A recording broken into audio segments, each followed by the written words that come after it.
Ну, Москва меня уже столько раз хоронит и выкапывает, что я уже сбил с счета. Мы с вами встречались последний раз в конце января. Я вижу, очень много изменилось с тех пор. В чем изменения? Изменения, в частности, в том, что мы больше не в Грозном, не в Гермесе, а неизвестно где. Почему это неизвестно?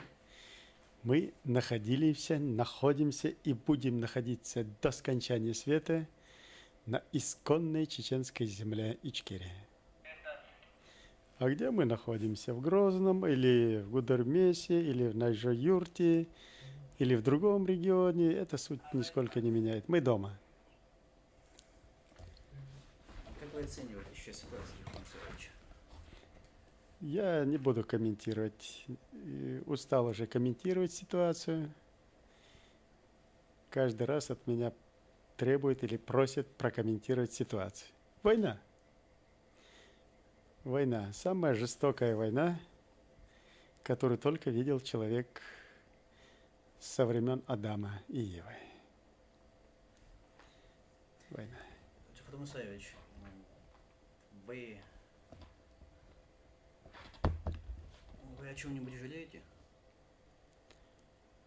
Нет, ни о чем я не жалею, но кое-какие-то принципы изменились. Нельзя сказать, чтобы я что-то ненавижу или питаю какую-то глубокую кому-то, к народам или к ситуациям ненависть, но появилось брезгливое отвращение к некоторым профессиям, к военным профессиям, ко всем. А в частности? Да ко всем военным профессиям и в частности к авиации. Скоро 9 мая, Тихон Мусаевич. Что бы вы хотели пожелать народам бывшего Советского Союза? Народам бывшего Советского Союза ничего я не пожелаю.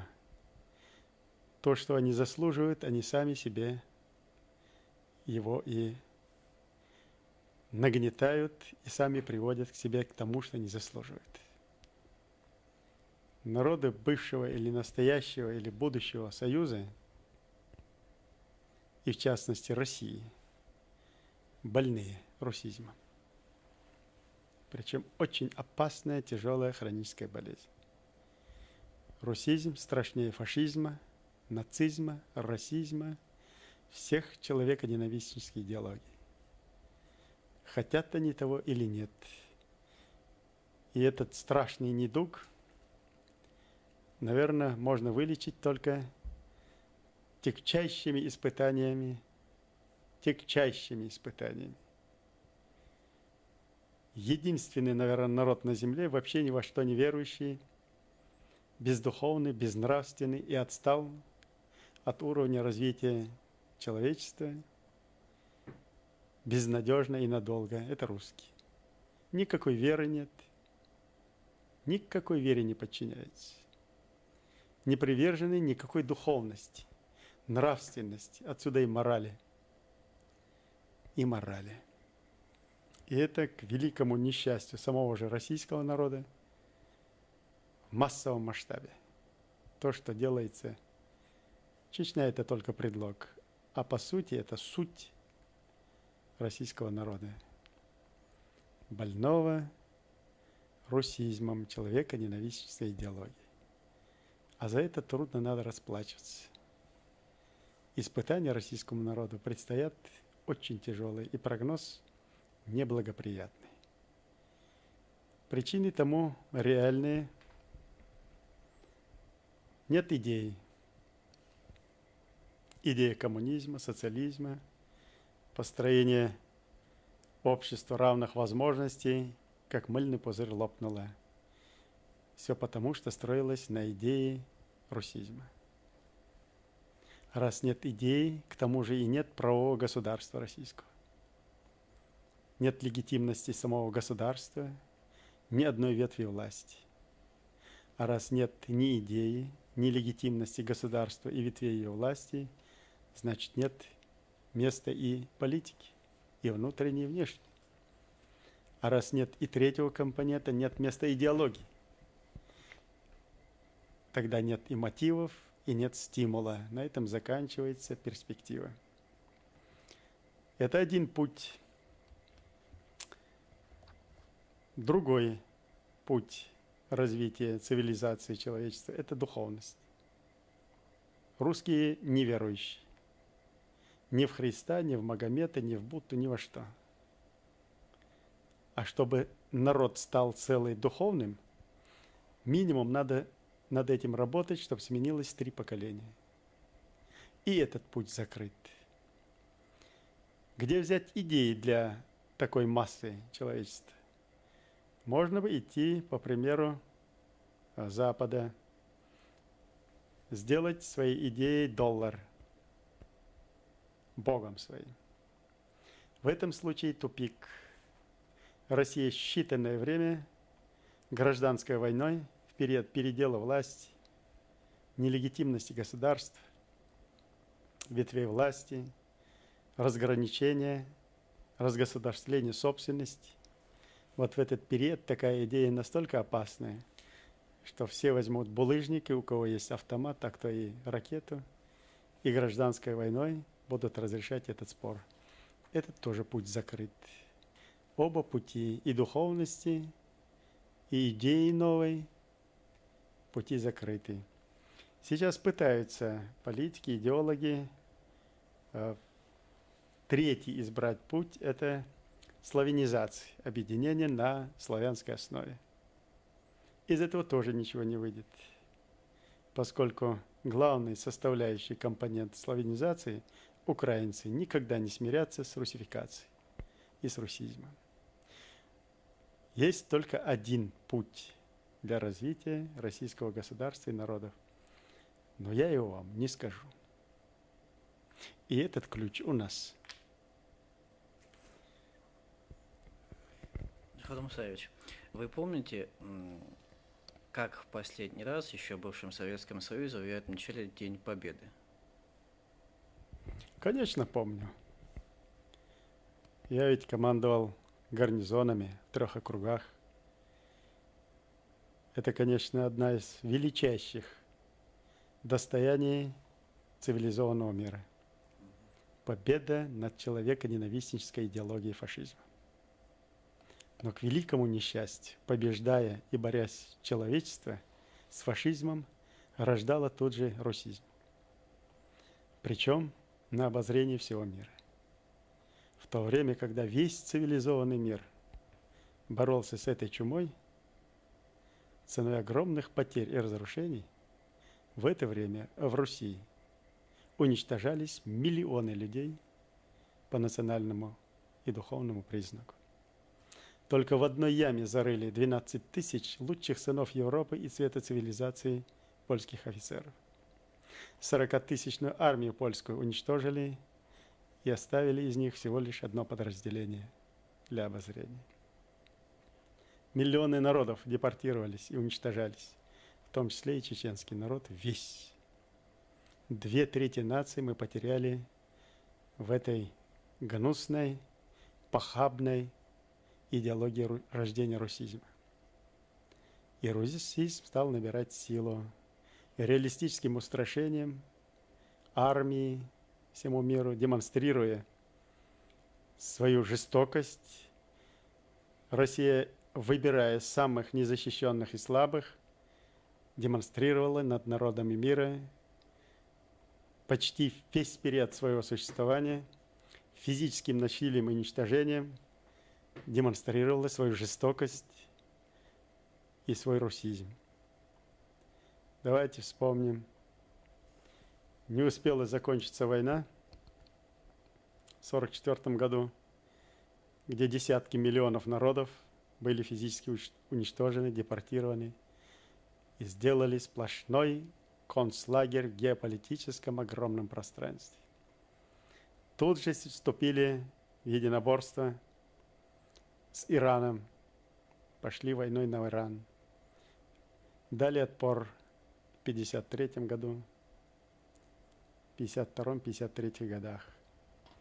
Далее в 1956 году в Венгрии, в 1968 году в Чехословакии, после этого Югославия и так далее. А потом война в Афганистане, а далее Нагорный Карабах,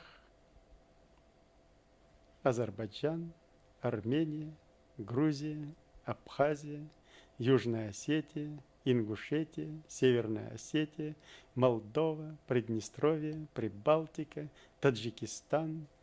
И пошло-поехало по миру уничтожение народов и земной цивилизации. И ни один человек,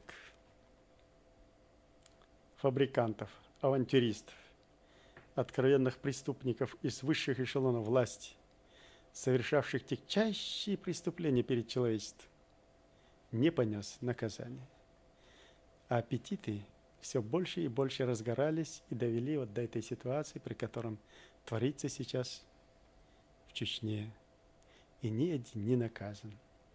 И могу вас заверить, пока виновники трагедии, бессмысленных народоубийств, жестокости, цинизма, рождающих непоправимое зло на земле, не будут наказаны и не будут чувствовать, как эти, так и последователи, неотвратимость наказания за преступления, беды России будут расти с каждым часом. Эти же авантюристы-политики разрушили советскую армию, ее устои. Казалось бы, оплот мира, защиты интересов многомиллионных, 300-миллионного гражданского населения СССР. И они же сейчас являются обыкновенными бандюгами. Бандюгами в изощренном, отвратительно хищном, животном виде, уничтожая просто так, применяя все виды вооружения военной техники, средства массового уничтожения, демонстрируя свою жестокость в отношении мирного населения. Те же ветераны войны и труда, которые такими тяготами добыли и эту победу, и будущее, и надеялись хотя бы старость свою закончить естественной смертью на этой земле. Сейчас мы их не только не можем почести оказать им, мы не можем их трупы убрать из-под обломков и предать их земле. Вот до чего довели советскую армию. Я при полном убеждении, при глубокой надежде, хотя убеждений уже нет, что, наверное, ветераны войны, вооруженных сил не причисляют себя к этим вандалам, к этим преступникам и не поддерживают ту нечеловеческую агрессию, неслыханную в истории, по жестокости, по бессмысленности, по цинизму, который сейчас творят вояки из российских эшелонов. И, наверное, за то, что они разрушили эту советскую армию в таком и превратили ее в бандгруппировки, обыкновенных бандюк, смешав их с уголовниками, наемниками, в том числе и авиацию, и военно-морской флот. Слава советского народа, государства советского. Слава, по сути дела, и гордость 300-миллионного населения превратились сегодня в обыкновенных мародеров, бандюк и уголовников. И никто за это не несет наказания. А аппетиты у этой группировки, бандгруппировки высшей эшелонной власти все больше растут. Растут и дорастут до такой степени, что эти же бандюги, эти же вооруженные силы, как уже расстреляли и Белый дом, будут расстреливать так же, как и в Чечне, не разбирая ни чеченца, ни русского сначала в городе Грозном, ни христианина, ни мусульманина, ни буддиста. в церквях, в мечетях, высокоточным оружием с неба, земли, гордостью народа уничтожают гордость наций, ветеранов войны, труда, ветеранов вооруженных сил. И да простят нас наши ветераны, что не смогли мы их защитить. Не ожидали уж такого злодеяния. Если могут, конечно, простить нас. И мы не ожидали. Вот это является нашей трагедией правительства и лично моя. Не смогли мы защитить их. И они до сих пор лежат в обломках. И неизвестно, сколько их, где они, и как их теперь собрать, и как попросить у них извинения за эту трагедию. В одном из последних взглядов Астан Масхадов вспоминал, как они отмечали День Победы и там проходили сквозь толпы литовцев. За что вас в Эстонии уважают, Юхар Мусаевич? Вы понимаете, до моего прихода и в Эстонию, и в другие гарнизоны, а почему вы думаете только в Эстонии? Я ведь столько труда вложил и в Сибири, и во всех округах, где я служил, и во всех частях. Не думаю, что найдутся ни семьи военнослужащих, ни граждане, которые проживали в этих гарнизонах и работали в частях, ни сами военнослужащие, которые бы относились ко мне негативно и даже с затаенной обидой. Я для всех, где бы ни был, перед подчиненными, перед теми, кто оказался в этой среде, честно и добросовестно исполнял свой долг. А в Эстонии сложилась особая ситуация. Там к военным отношение было и у военных к местному населению эстонцам, и у эстонцев обратная реакция. Взаимная ненависть, неприязнь. И в этой ситуации впервые, наверное, за всю советскую эту власть и гражданское население, и военные нашли взаимопонимание. Впервые начали здороваться. Те, которые десятками лет жили вместе в одних подъездах. Просто, наверное, к народам надо относиться по-человечески, а не по-зверски. Не с точки зрения русизма, а с точки зрения гуманности, законов и права. И все будет в порядке. Нет плохих народов. Ни одного народа на земле нет плохого.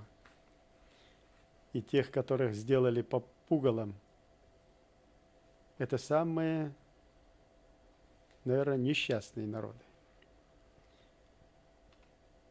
И там, где человеконенавистская идеология, там всегда нужно придумать какой-нибудь блеф, выдумать какую-то мафию, то ли сицилийскую, потом спекулировать на немецком фашизме, который был сломан хребет всем миром.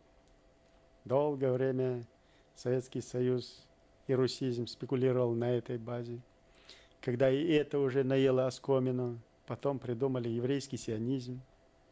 И давай во всем мире клясть евреев, и в удобном случае ату их.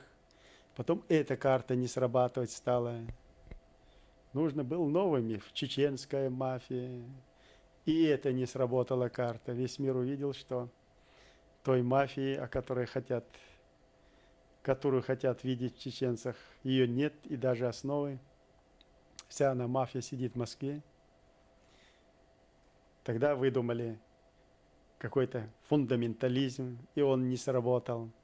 Когда все эти ярлыки не сработали, и нет новой карты для разыгрывания своей идеологии человека-ненавистия, вот тогда кто оказал сопротивление, не дал этим ярлыкам прижиться, вот их надо и уничтожить. Вот поэтому пошли на чеченцев. Нет чеченцев и нет проблем. Таков был замысел. Но этот замысел мы имеем огромный опыт, 300-летний отношение русских к народам, и к чеченцам, и к кавказцам, и к другим народам. Нас Россия не обманет. Хотя мы доверчивые, чем мы проигрываем? Своей доверчивостью перед Россией проигрываем, благородством. Вот на этих качествах русские над нами сейчас совершают очередные злодеяния. И никак я не дождусь, когда чеченцы ответят на эти негативы тем же. А я бы, говоря честно, хотел бы, чтобы чеченцы все-таки в конце концов и чеченцы, и другие отвечали русским тем, чем они заслуживают. Иначе никак не поймут. Жестокость останавливается только жестокость. Война только войной. Смотрите, что они делают в селах, населенных пунктах, Грозно. Одних самашек достаточно. Для всего мира еще на 100 лет. На 100 лет. Ну, наверное, я уже предвижу, что все-таки чеченцы уже начинают и этот синдром одолевать. Я сейчас внимательно проанализировал всю историю взаимоотношений с Россией. Взял еще раз, прошелся по Льву Толстому. Взял Хаджи Мурата его повесть. И вы знаете, и Булгакова взял. У него есть рассказ «Ханкальское ущелье», где он был участником событий 19-20-х годов войны России с Чечней. У Толстого, в Хаджи Мурате, есть у нас Мескер Юрт, и сейчас он в том же положении, как тогда, перед той 150-летней войны. Там тоже русские совершили жесточайшие, доходящие до нечеловеческого обращения жестокости. И Толстой описывает, что чеченцы смотрели на русских брезгливо с отвращением. Вот точно так же чеченцы смотрят сейчас с брезгливым отношением. И я себя поймал на том же. Кроме как брезгливости и отвращения. Ничего у меня злобы обратной почему-то не вызывает. Что скот может, скотина может такое сделать. И как отнестись к скотине? Что ты обозлился или что-то на скотину, чтобы она не сотворила, на животное. Ну, наверное, равносильно мы, и я, и все чеченцы, я вижу, смотрят на эти злодеяния, на этих русских, на этих татуированных уголовников, мародеров, крохоборов, убийц. Мы на них смотрим с брезгливым отвращением и больше ничего. Ну, с тех пор прошло очень много времени, в сообществе жили чеченцы, русские. Ничего не изменилось? Не изменилось. Только жестокость русских, русизм. Весь свой потенциал русизма они обрушили на чеченцев. И русские теперь на весь мир оголены. Не только внешне, голые стоят перед миром, но и вывернуты наизнанку, до их кишков. Весь мир увидел, что такое русский русизм, и насколько он опасен для человечества. И что надо было не бороться не столько с фашизмом, сколько с русизмом в свое время. Теперь эта болезнь запущенная. Вон они бряцают сейчас с черными чемоданами, с черными кнопками. Уже до этого доходит. Уже до ядерной кнопки. Уже руки тянутся. И сейчас опять парады. И я вспоминаю великого сына мира, ученого, который при виде военных, стучащих своими сапогами, я не могу точно назвать, но у него вызвало это отвращение, как будто это пустые головы. образно говоря, я не могу повторить точно. Но и с некоторых пор к военным профессиям у меня полное презрение и отвращение. Полное отвращение. Вы помните парад какой-нибудь в истории? Я помню парады, я все парады помню, я участвую. Без эксцессов с эстонцами? Никаких эксцессов. Я вам скажу, что даже встречались сами, приходили как на праздник. Как на праздник. Впервые в Тарту в день авиации мы отвечали все вместе. И причем эстонцы плакали. Мы открыли двери все, поставили самолеты, на чистом эстонском языке парни рассказывали предназначение самолетов, тактико-технические характеристики, открыли все двери столовых, казарм, музеев, потенциала своего, устроили праздник. И впервые, тогда еще боялись свой флажок даже в кармане носить, мы подняли их флаг на высоту размерами 2 на 3 метра, и парашютист-эстонец спустил его с высоты 3000 метров. И можно было видеть, и я наблюдал, как молодая семья, где маленький ребенок с супругом, и мальчишка показывает, что «Эме, посмотри». И они увидели, что этот флаг эстонский, подняли этого ребенка, и громко, значит, и от радости плача прыгали все втроем и так далее. Ничего тут не было, никаких эксцессов. Ни в парадах. Ничего не было, Плевал я, если бы даже за это что-то и было. Конечно, были недовольны. В то время были демонстрации. Демонстрации были. Аэродром был огромный по периметру, 11 километров. Так они, бедные бедолаги, в 5 часов утра с детьми на плечах, на руках, демонстрируют, что они протестуют против военного аэродрома и присутствия военных, решили обойти этот весь аэродром где-то через 2-3 часа. Бедненькие там в лесу, в болоте застряли, устали. Тогда я разобрал колючую проволоку на этом участке, открыл им двери и через весь аэродром перевел на другую сторону, где их там на той стороне чай, каши. Чем они будут мучиться, ходить, прятаться, пугаться. И так лед растаял.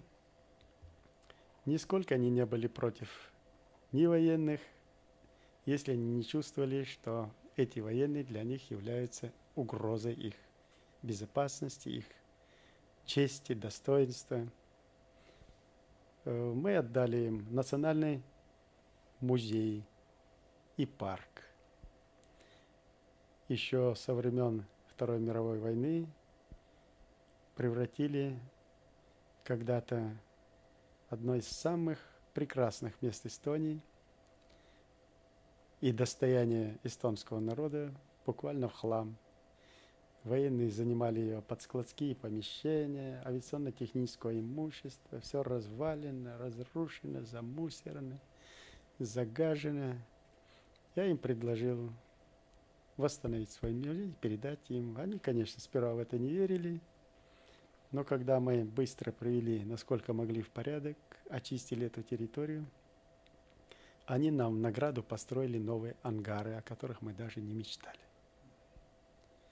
Передали, и первое дерево, даже есть фотография, с директором музея мы посадили в этом парке.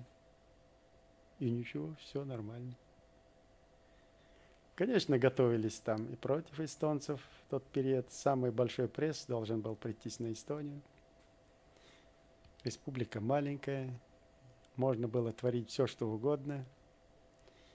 И когда там начались диверсии, терроризм, то, что и здесь началось, и везде, с чего начинают габисты, псы, церберы, тогда я создал систему, при котором громогласно объявил, расставил посты, расставил офицеров, солдат, службы, и в средствах массовой информации сделал заявление, что любой террорист, провокатор будет уничтожен огнем на поражение. И этим пресек развитие дальше ситуации. Но там еще много других моментиков, которые не дали развить ситуацию в самой Эстонии. Тогда перекинулись уже в Литву эти события. Имели мы влияние и в Литве, и в Латвии, и в Эстонии. Я должен сказать, что командование, высшее командование округа и командующего делали все, чтобы найти взаимопонимание и не дать развить. И за что и попал сам командующий округа в немилость. Его перебросили в другое место. Деструктивным силам нужна была дестабилизация. Развал советских вооруженных сил, испортить отношения с местным населением, превратить это все в хаос, в бедлам. И командующего округа, и командование, при котором я служил в округе, было нацелено на стабилизацию обстановки, на какую-то законность взаимоотношений, законность принятия решений по военнослужащим, находящимся там. Но это никому в высших эшелонах власти не нужно было. Они добивались другого. И кто стоял, противодействовал этому, того быстро убирали, переводили и доводили эту армию вот до этой ситуации, которая сейчас в ней сложилась. Задача была сделать армию карательной. А командующий и высший командный состав опытный, знающий, что такое армия, для чего она предназначена, высокодисциплинированные, высокопрофессиональные военачальники не были угодны. Кто стоял на этих позициях, он сейчас от генерала Лебедя. А тогда еще хуже относились вот к этим офицерам, генералам, которые стояли на этих позициях принципов. Нужно было развалить армию, и ее валили. Валили министра иностранных дел, значит, выгоняя с одного места, не обустроив. Десятки, сотни тысяч военнослужащих оказались выброшенными, без средств к существованию, никчемными. И такая масса нужна была, чтобы из остатков сделать обыкновенных карателей в руках новых политических авантюристов. И из нее блестяще сделали сейчас. Блестяще развалили армию, и каждый сейчас в своей структуре создал себе карательные экспедиции. 7 тысяч уголовников выпущены из тюрем, лагерей, наемников, и направлены в Чечню. Вон они, в газетах. Посмотрите их морды и в материалах, которые есть у следствия сейчас. С татуировками такие, значит, крутые, разнузданные, наколотые, напитые, набитые. Вот что сделали в подарок 50-летию ветеранов войны и вооруженных сил нынешние авантюристы-руководители всех уровней. Игорь Мусаевич, у вас во время той службы были настоящие праздники? Я вам скажу, что значит настоящие праздники. Настоящие праздники всегда был День Победы. Настоящий праздник. День Победы над человеконенавистнической идеологией и чумой. Куда еще выше праздник? Конечно, любой праздник для военного, от рядового, а тем более для командного состава, это была огромная работа, ответственность, подготовка, дежурство, значит, военные ритуалы и вообще военный механизм очень тяжелый. Там нужно было все сделать до мельчайших до мельчайшего продумать, взвесить, провести. Многотысячная масса людей задействована в том или другом мероприятии, да, с разными уровнями подготовки. Это очень сложный механизм. Это было и ответственно, но и в то же время праздничное, торжественно праздничное от души. Были и надуманные, где нужно было провести мероприятие в угоду кому-то, или инспекции, или комиссии, а были и настоящие праздники.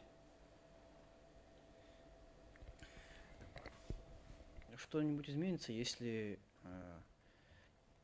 вас не будет, вас не станет? Если меня не станет, вы знаете, я вам могу без преувеличений заверить, не только ничего не изменится,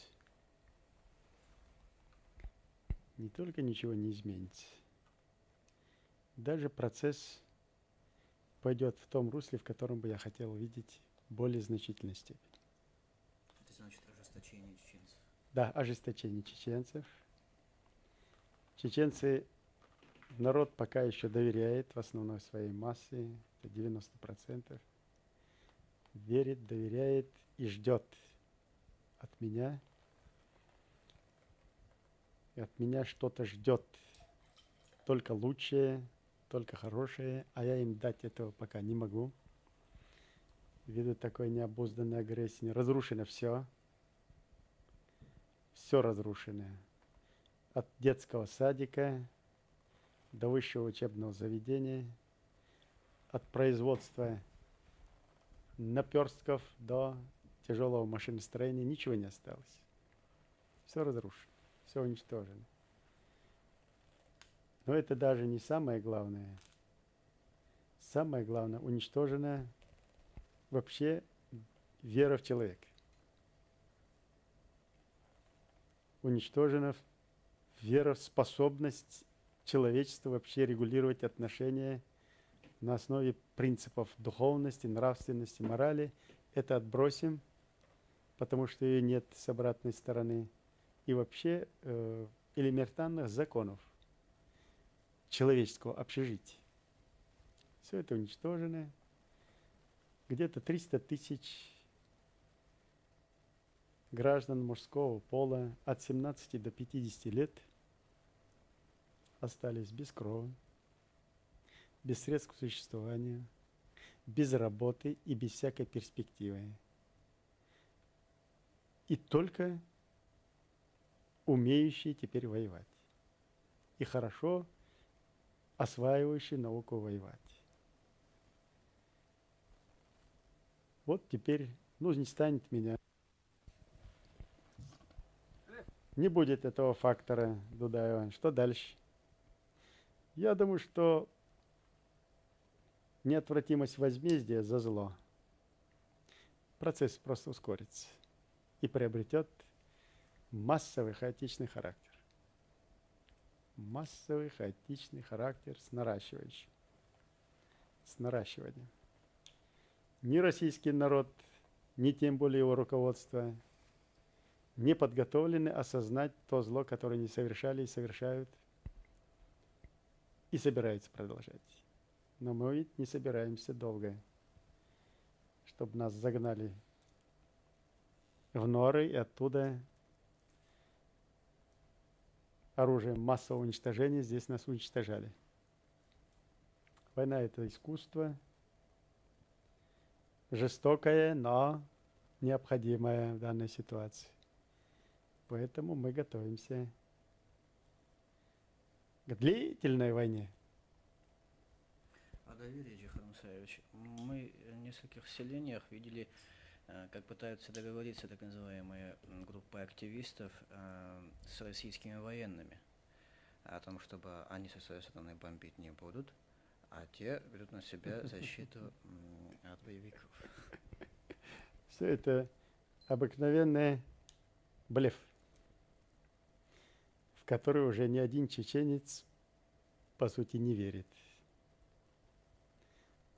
И места для такого доверия не оставила Россия даже тени. И сами русские знают, что это всего лишь игра, и это блеф, и это очередная провокация. А что из этого выходит, вы, наверное, тоже видели. А как, например, Самаршки? Ну, как при Самашке, в Бамуте, да в Алерое и в других населенных пунктах, и в том же Гудермесе, и в тех же Шалях, вы, наверное, сами видели, и свидетели, во что обходятся вот эти вот игры. Конечно, фанерно-спичечный комбинат пытается оправдать свои деньги, которые он сожрала, необузданные свои аппетиты, преподносит якобы вот там вот уже 4 года кормят русский народ и те эшелоны власти, которые их поощряют. Значит, вот. Сейчас. Вот. Все никак не родят. Недавно Степашин заявил, что 6-8 недель. 6-8 недель, и с чеченским фактором будет покончено. Это которое уже заявление и какие сроки? Значит, это все от того, что русский народ болен русизмом. Он только ждет и ожидает уничтожения Тудаева. Я вообще-то такие вещи не собираюсь комментировать и опускаться до уровня российских руководителей, где могут ляпнуть на весь мир похабщину, угрозы, вот Дудаева надо уничтожить, вот чеченцев надо уничтожить. Значит, да что это за руководители и что это за народ, который позволяет своим руководителям опускаться до уровня, я вам скажу, лагерных сук. И я вас убеждаю, что в России единственная сила, способная обуздать беспредел на сегодняшний день, это воры в законе, у которых есть кодекс, принципы, устойчивые, даже куда нравственнее, чем у политического руководства и эшелона власти в России. И которые могут обуздать беспредел, привлечь к ответственности беспредельщиков и привести приговор в исполнение. Это только воры в законе. Другой силы в России сегодня нет. Посмотрите на ваших демократов. Тот же Говорухин, обыкновенный провокатор. Тот же Ющенков, обыкновенный провокатор. В России осталось несколько имен, которые можно назвать, которые имеют принцип. Это из команды Сахарова Елена Бондар, Валерия Новодворская, в основном женский персонал, депутат Шабат.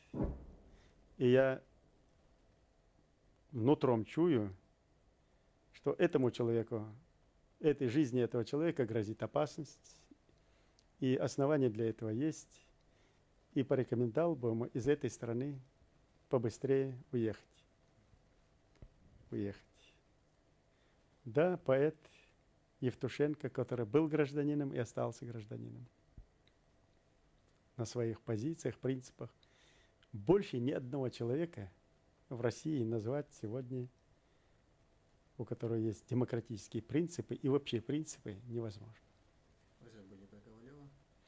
Ковалев выполняет свою работу. Он работу выполняет. Это его рабочий долг и не больше. И неизвестно, куда Ковалев еще повернет, как только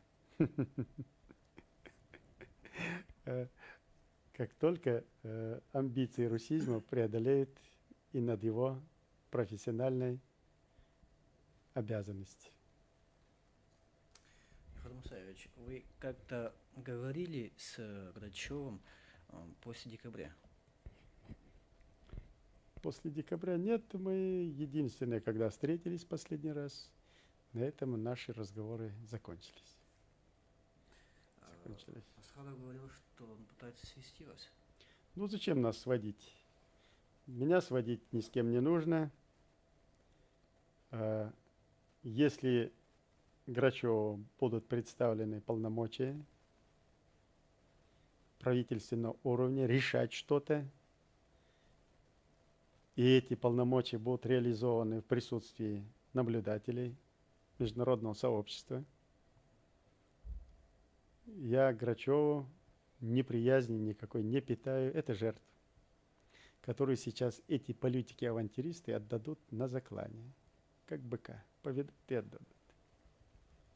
Все, кто сформировал эту идеологию, идею русизма над физическим насилием над чеченским народом, все они постоянно уже залегают в тень. Залегают. Я не хочу называть их фамилии, это суд определит. Но мир между Россией и Чечней может быть только тогда, когда этих уголовников, преступников нам выдадут. Или мировое сообщество осудит и привлечет их к ответственности, или выдадут их нам. Это первое условие. Безусловно, вывод войск с территории республики, чтобы мы здесь, по крайней мере, похоронили, предали земле, подвели итоги и счеты. Непременное условие. Восстановление ущерба, полного ущерба, материального, морального, нанесенного нашему же народу в очередной раз. Непременные условия и гарантии безопасности международного сообщества, граждан Чеченской Республики и его государственной целостности. Вот при этих условиях установится мир. Без этих условий будем драться, пока не сгорим, и Россия, и Чечня, по наращивающей кому. Пока не сгорим. И России не будет как государства на этой земле, пусть и чеченского не будет. Другой середины у России нет. И никакого шанса у нее нет. У нас есть шанс, а у нее нет. Вы надеетесь на международное сообщество, Джохар Мусаевич? Вне всякого сомнения. Вне всякого сомнения. Какая сложилась ситуация? Со времен Адама и Евы не было случая, чтобы весь земной шар, все человечество земного шара разделяло участь одной стороны и с глубокой ненавистью относилась к другой. Только сегодня сложилась такая ситуация. Народы земного шара все как один, независимо от вероисповедания, кроме неверующих русских, вообще ни во что не верующих, хотят сейчас это свести, значит, ислам, значит, православие, идет война. Блеф это все. Никакой войны между исламом и православием нет. И христианством, вернее. Христианский мир в своих костелах, еврейских синагогах, в буддийских храмах одинаково молят, совершают молебен и просят Всевышнего смилостивиться над чеченским народом. И только в России без духовной никто не совершает никакой молебен и ждут уничтожения чеченцев. Так что это не война между исламом и христианством. Это война верующих с неверующей сатаной русизмом. Так же, как весь мир боролся с фашизмом. Такая же борьба идет сейчас и с русизмом. И будет усиливаться эта борьба. И напрасно русские думают, что сейчас армией своей, уголовниками, ядерным оружием запугают мир. Человечество не запугает уже. Уже все пуганые, все прошли этот ад русизма. И русских поставят в строй земной цивилизации. Или его не будет как государства, или она должна будет стать в строй мирового сообщества. А для этого человечеству надо приложить усилия, чтобы никаких блоков противостояний в мире военных не было. Особенно блока российского с русизмом и противостояния. Нужен только один блок. НАТО есть, и его надо наращивать. И пусть ходят в один блок военный для защиты интересов всех народов земного шара. И чем слабее, тем больше должна быть защита. Тогда будет покой и мир на земле. И нечего Руси в таком виде делать в Совете Безопасности постоянным членом. Пора его выбрасывать оттуда. И вообще в ООН нечего делать. Нечего делать. Конечно, надеемся на мир. Ведь мы надеемся почему? Не потому, что сжалостиваться и смилостивиться над чеченцами и прочее, а то потому, что человечество должно себя защитить от русизма. Вот защищая сегодня, становясь на позициях на место чеченцев, они защищают себя от будущего уничтожения русизма. Себя защищает. Прошло уже достаточно времени, чтобы как-то проявить себя более активно с начала Чеченской войны. Вы от нас слишком много хотите. Проявляем. И еще как проявляем. Имеется в виду мирового сообщества, Захар Мусаевич.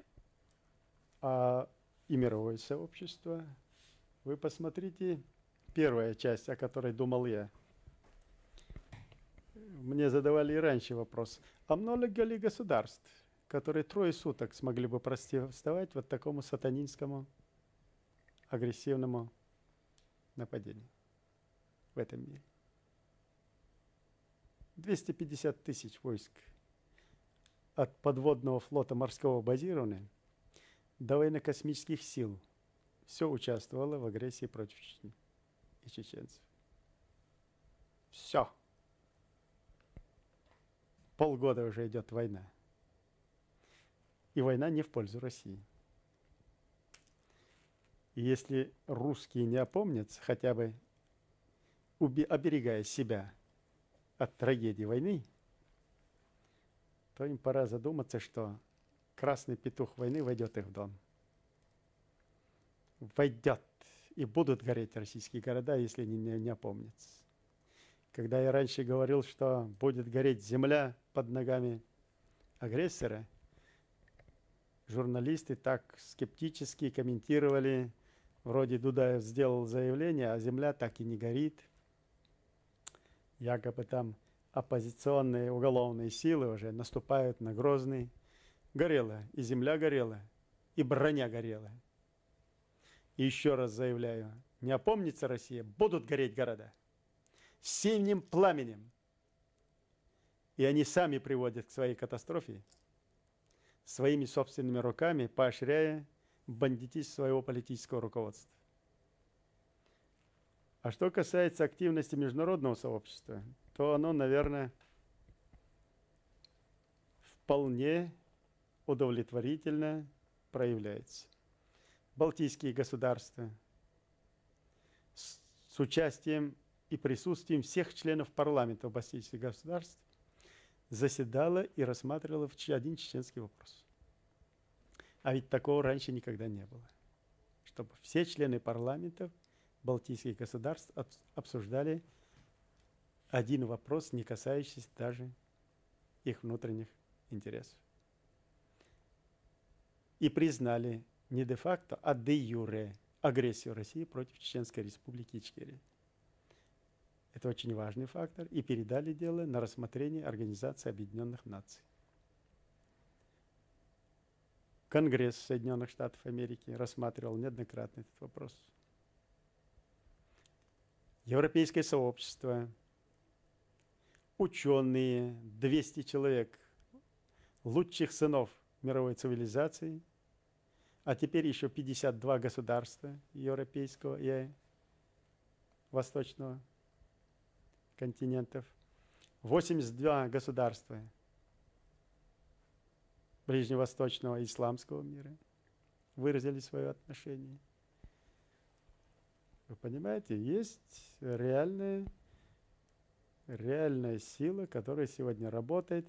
Это Россия не хочет видеть мнение мирового сообщества, уподобившись страусу, спрятала свою голову под себя и думает, что мир не видит, мир ничего не делает. Из этой коробки консервной стучит свою ложь по-прежнему. А мир видит эту ситуацию иной.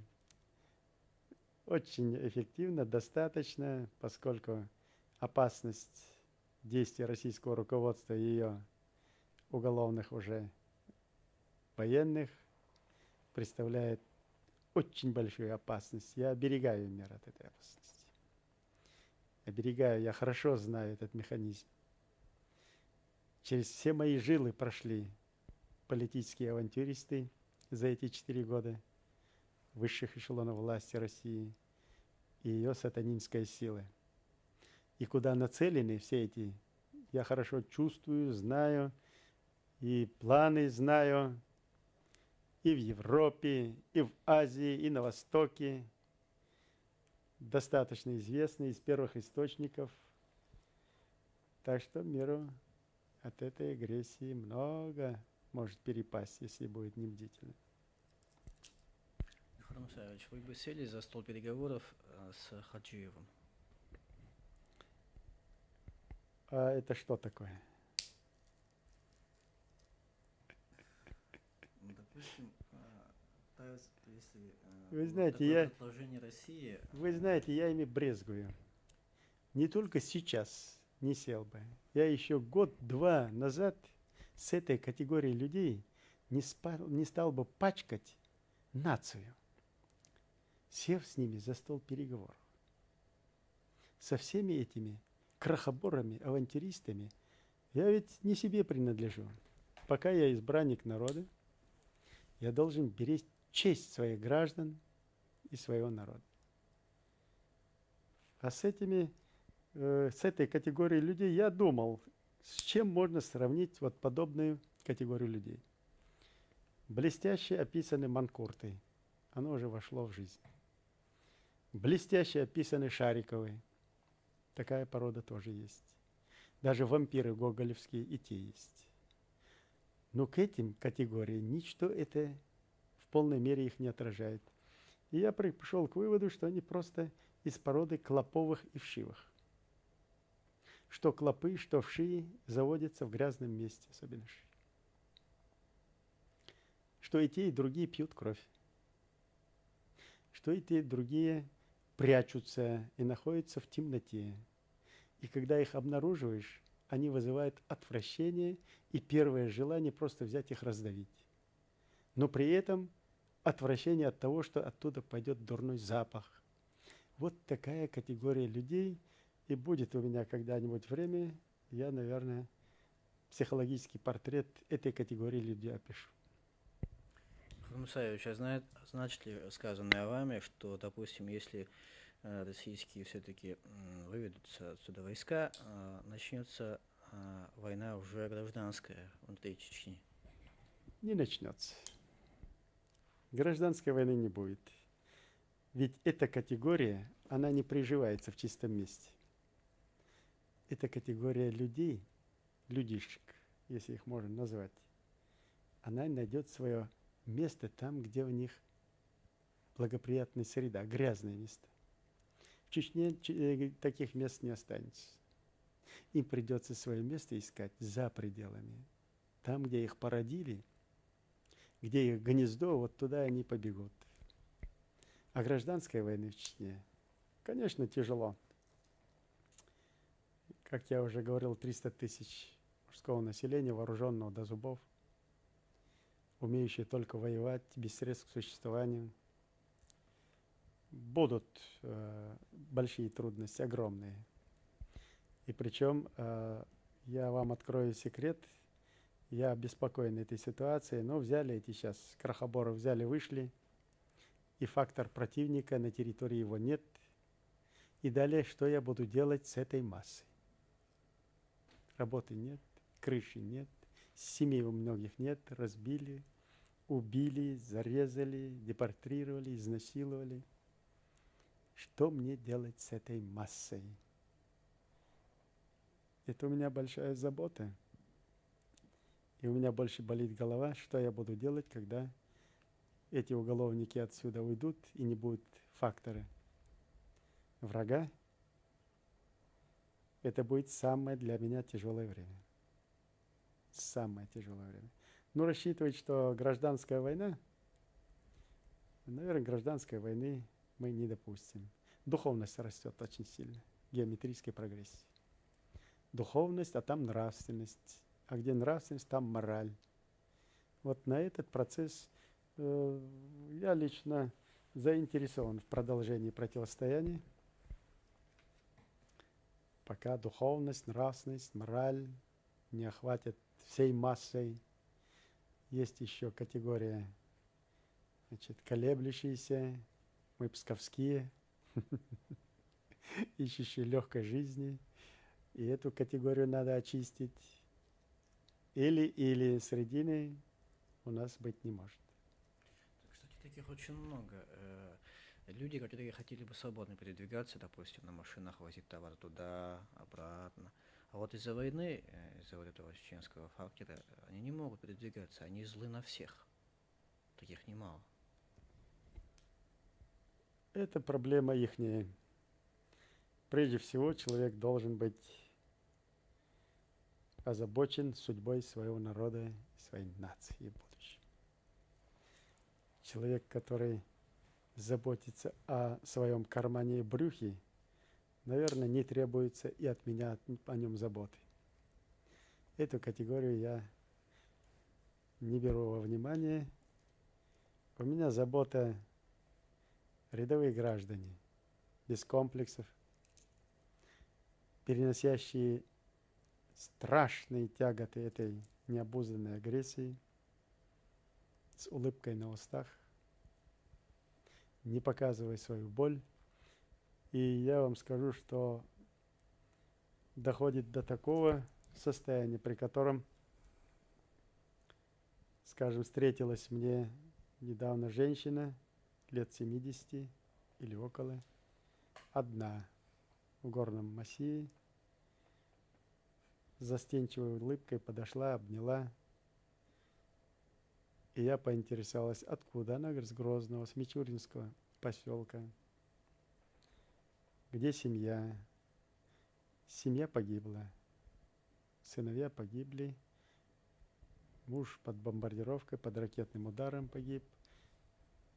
Но это, говорит, не так важно. Это воля Всевышнего. Сохранился ли дом? Она говорит, это меня не волнует. Скажи мне одно из своих уст. Будем мы под Россией или не будем? А я ей говорю, это больше зависит от Всевышнего, я могу сказать от себя. Никогда чеченский народ не будет больше под Россией. Никогда. И можно было увидеть ее. Наверное, 16-летняя девочка так не прыгала от радости, как она получила полное вот из твоих уст. Мне говорят, этого достаточно, и я счастлива. А то, что дом, там имущество, все остальное, ты, говорит, над этим не думай. Это такая мелочь, и пусть у тебя за это голова не болит. Главное, чтобы у тебя болела голова, чтобы мы не были под этими вандалами. Вот задача. И сказано вами выше, следует ли понимать, что продолжение войны служит очищению народа? Служит. Вы понимаете, у нас приостановились все суды, деятельность судов. Рассчитывали как? Вот они вооружены до зубов, значит, очень экспансивные, характеры ярые, озлобленные. И они сейчас, мы их загоним в горы, и в горах они начнут друг друга там в лесу убивать. упадет нравственность, мораль, будут выпивать там и прочее, прочее. Идет такое очищение духовное, от которого я вам могу вот искренне заверить, что я не ожидал даже через десятилетия такого эффекта. Тут же народ вел шариатские суды. Все. Теперь спиртное, и тот, кто продает, получает палки, и тот, кто выпивает. Но это можно было бы сделать как насилие, особенно в начальный период. Мне казалось, что это будет идти с такой болезненной, насильственной, значит, невосприимчивостью. И тут примеры. Сестра продавала водку, а брат пришел, сам лег. Дайте мне двойную дозу, если сестра еще раз когда-нибудь это сделает за нее. Я вам обещаю, что она лишится своей головы. Лег и получил двойную дозу за сестры. Другой молодой человек, симпатичный, и сам попросил, чтобы его наказали ударами палок за то, что он в прошлом году выпил. А ему говорят: ты раскаялся, уже прошел год, и за это не следует наказание. А он говорит: мне отвечать перед Всевышним. Я, когда выпивал, знал, что это грех, и что это нарицательно. И я знаю, что после этого пьянства я совершил недостойный проступок. И лучше, чем отвечать перед Богом, где будет суд строже, я бы хотел ответить живым, получить то, что мне положено, чтобы перед Всевышним уже, значит, полностью раскаяние уменьшило наказание. И получил свои палки, поблагодарил тех, кто исполнил, значит, приговор, пожал им руки, обнялся и повел со спокойной душой пошел. Вот куда идет нация, народ. Пример очень убедительный, замечательный. И вот саморегуляция идет, геометрической прогрессии растет духовность, нравственность. А поэтому и сила противостояния этой агрессии. Сила противостояния. Примеров достаточно. Да, мы здесь увидели много таких людей. Джихад Мусаевич, какие у вас будут прогнозы на ближайший месяц-два? Я о своих прогнозах пока умолчу. Мои прогнозы сейчас сопряжены с моими действиями, с мерами, которыми и с планами, которые принимаются и должны быть реализовываться. Поэтому я не потороплюсь с прогнозами, но для чеченцев прогноз благоприятный. Благоприятный. Для России неблагоприятный. Неблагоприятный. Неблагоприятный. Джихад Мусаевич, вы рассказывали о духовности. Скажите, вы с детства были верующим человеком?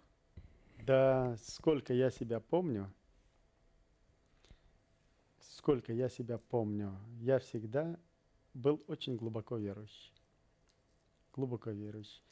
И считаю, что абсурдно не верить в своего Творца, который тебе дает жизнь и который отнимает не по твоей воле. Не верить в эти силы – это просто быть животным. И самого себя заставить только поступать по своему образу и подобию и по своему собственному желанию и прихоти. Убрать сдерживающий фактор духовности, морали, нравственности. Поступать сиюминутной прихотью, похотью, желаниями, не считаясь ни с окружающим, ни с законами природы, ни с законами Всевышнего. Я был глубоко верующий, остаюсь глубоко верующим, и убедительно встают картины, при которых я сам ощущаю их, я сам вижу, что есть силы, огромные силы, силы Всевышнего, которые нам не подвластны. Я их реально сам вижу, ощущаю, поэтому не верить этим. Это значит заниматься просто самообманом. А вообще не верить в силы Всевышнего, своего Творца, по меньшей мере, просто глупо. Просто глупо. Сейчас уже доходит до абсурда. Значит, некоторые ученые, садясь на экран телевидения, уже начинают делать заявки, что человек – это Бог на земле, потому что он Творец. Все это смешно. Я вызывал своих членов Академии и Академию на дискуссию. Давайте вы со своей командой ученых и я с группой своей команды подискутируем о философии жизни, о законах природы, законах Всевышнего и выясним наши отношения. Мы готовились, они приняли вызов, но, правда, с опаской. С опаской готовились, и если бы не эта война, то такая дискуссия, наверное, бы состоялась. Я подготовлен со своей командой и вызываю любую команду земного шара для дискуссии и обсуждения этой проблемы. И убежден, что мы ее выиграем.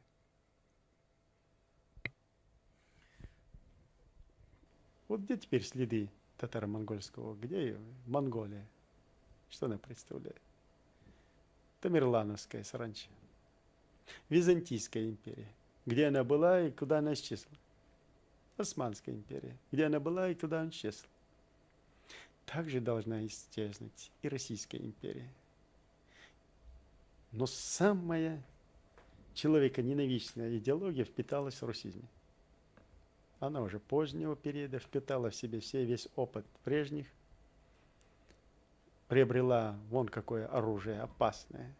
Она пользуется сейчас этим вооружением и представляет, вот у Дудаева там, сегодня по телевидению какой-то там диктор, дудаевцы применили орудие 120-миллиметровое, запрещенное Венской конвенцией. Ох ты, Боже мой. Кощунство, цинизм и блеф. А то, что применяет Россия, значит, это все разрешено Венской конвенцией, Всевышним. Русским дано право убивать детей, сносить села с лица земли только потому, что эти же чеченцы воевали в борьбе с фашизмом. Только эти же чеченцы больше всех из всех советских народов вложили вклад в становление этой армии. Депортированные, резервированные, лишенные права человеческого, права на жизнь за всю эту советскую власть, пахали как буйволы, впрягшись в эту упряжку. И вот теперь подарок им от этих же вооруженных сил и от их вооружений, от этого русизма. Так что Россия сегодня это Карфаген, который должен быть разрушен. Или он должен стать демократически правовым государством, пусть не демократии там и не пахнет, по крайней мере, соблюдающие законы и право. Или это государство должно исчезнуть с карты истории. Средины нет. Михаил Мусаевич, вы можете сказать что-то о количестве убитых российской армии? Не могу сказать, потому что мне нисколько не доставляет ни удовольствия, ни радости от того, что эти цифры убитых, зарытых причем зарытых. Что самое страшное, что российская сторона к своим же этим посланцам сюда на эту бойню относится настолько безнравственно. Зарывают ямы сотнями. Трупы гниют, едят собаки, едят кошки на обозрение всего мира. И демонстрирует, вот где мы какие беспощадные и к своим, и к чужим. Что с нас спрашивает? Не делает нам чести ни эти цифры, и дай Всевышний, чтобы их было как можно меньше. Пусть они будут те, которые называют в России, пусть этим хоть успокоит свою совесть. Пусть хоть этим тешит себя, что их мало, и чем меньше они называют, тем больше я радуюсь. Пусть будет меньше. Хатам Саевич, может ли что-то резко измениться в политике России в отношении Чечни? Ведь неожиданность всегда более характерна чертой политики российской. Непредсказуемость, а не неожиданность. Непредсказуемость.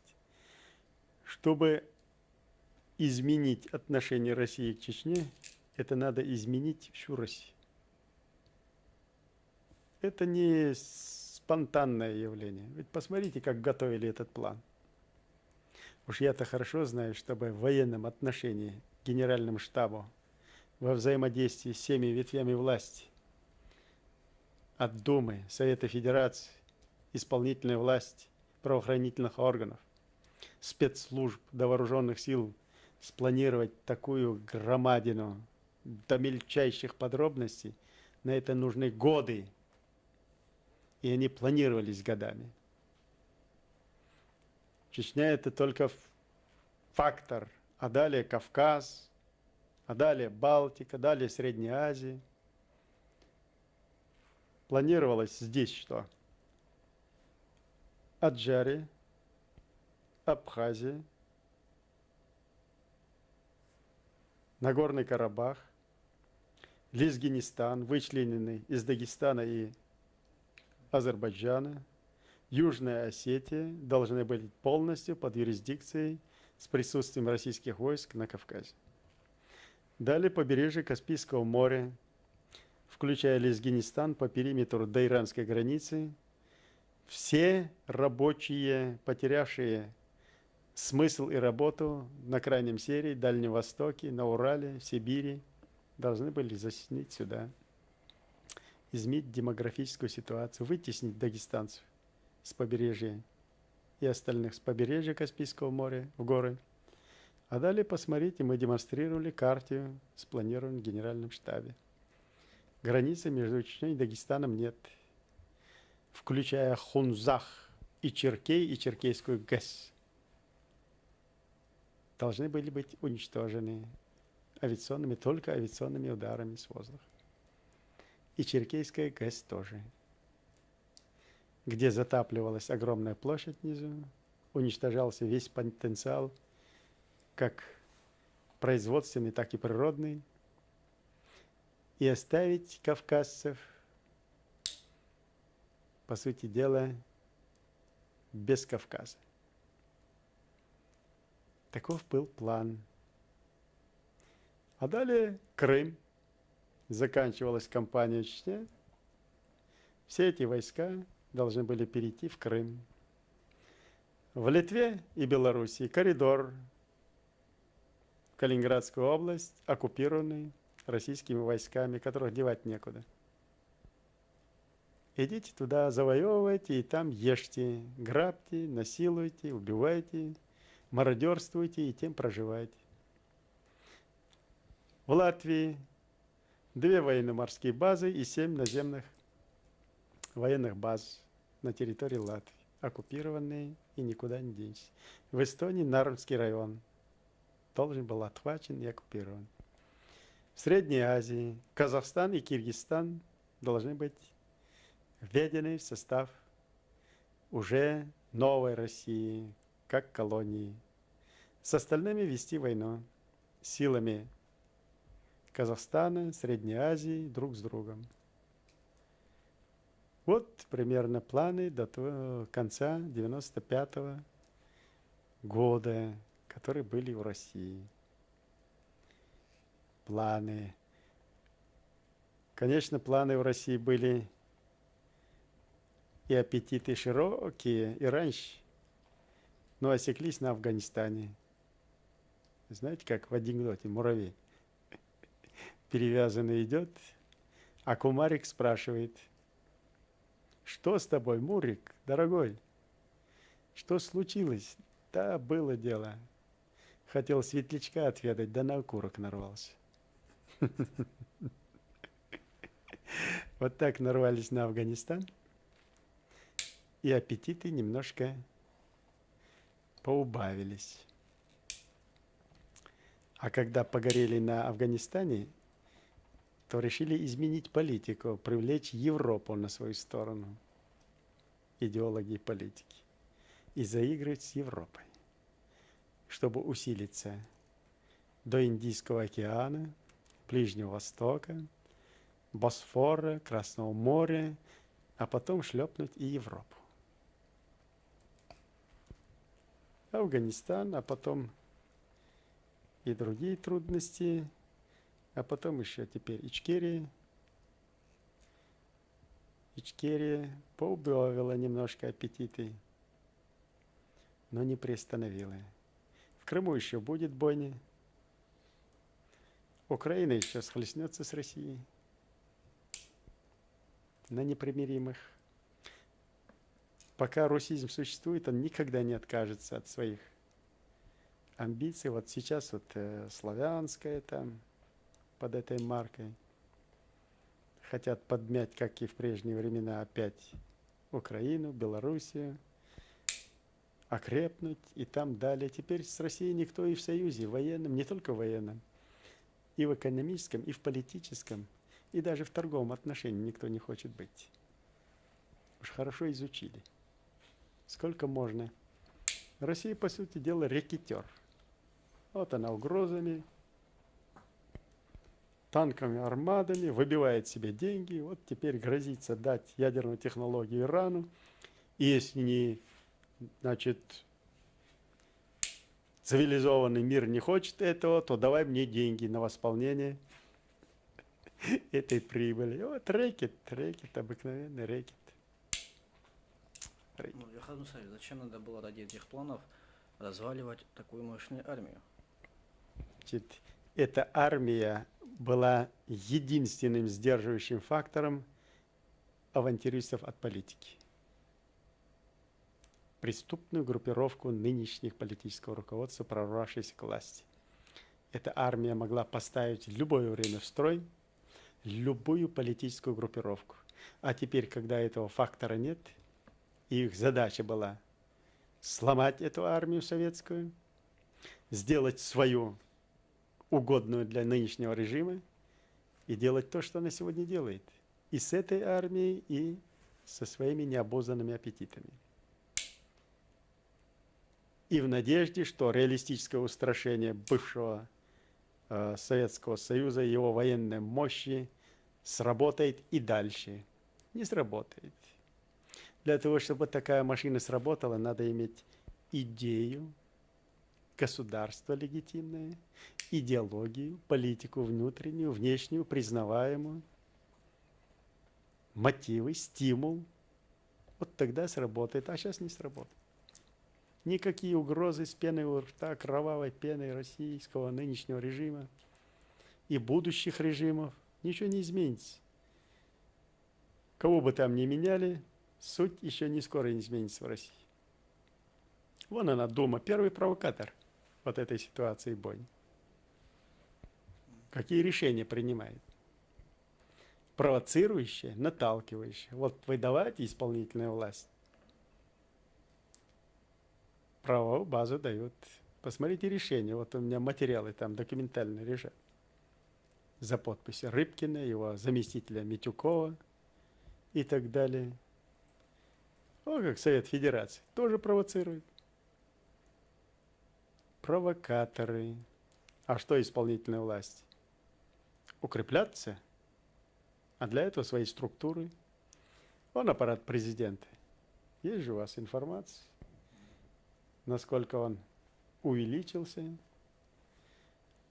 А сейчас некоторые, значит, прихлебатели при этом котле делают вид, вот те, давайте смиримся с нынешним положением, ибо будет гражданская война. Значит, эти стукачи и сексоты платные создают фон реалистической угрозы режима, значит, если что-то там тронуть сейчас, потому что они окрепли, иначе эта сила сейчас поведет их, значит, на бойню. Вот. Нужно согласие россиян, соглашаться с нынешним положением и так далее. И, значит, реалистическим устрашением уже внутренней ситуации создают фон, нужный для нынешнего режима. А эти ощетинились и пошли дальше. Ага, нас боятся. Мы окрепнем еще дальше, создадим свои структуры под каждого. Клан политический же, свои силовые структуры, и пойдем стенка на стенку. И народ пугать, если вы нас будете трогать, то мы пойдем друг на друга, а чубы будут у вас лететь. И все сидят, давай, ребят, давай. Шахрат Мусаевич, а значит ли сказано в армии выше, что в Советском Союзе самая чистая была это советская армия? Не понял вопрос. Самая чистая была в Советском Союзе это армия, потому что она сдерживала власть, политическую власть. Я вам скажу, что советская армия при всей агрессивной политике высшего политического руководства и ее замыслах, при всем его тоталитаризме, советская армия, как ни одна армия, была идеологически, духовно, можно сказать, даже морально, если не духовно, то морально, одна из самых жизнеспособных составляющих Советского Союза в любом отношении,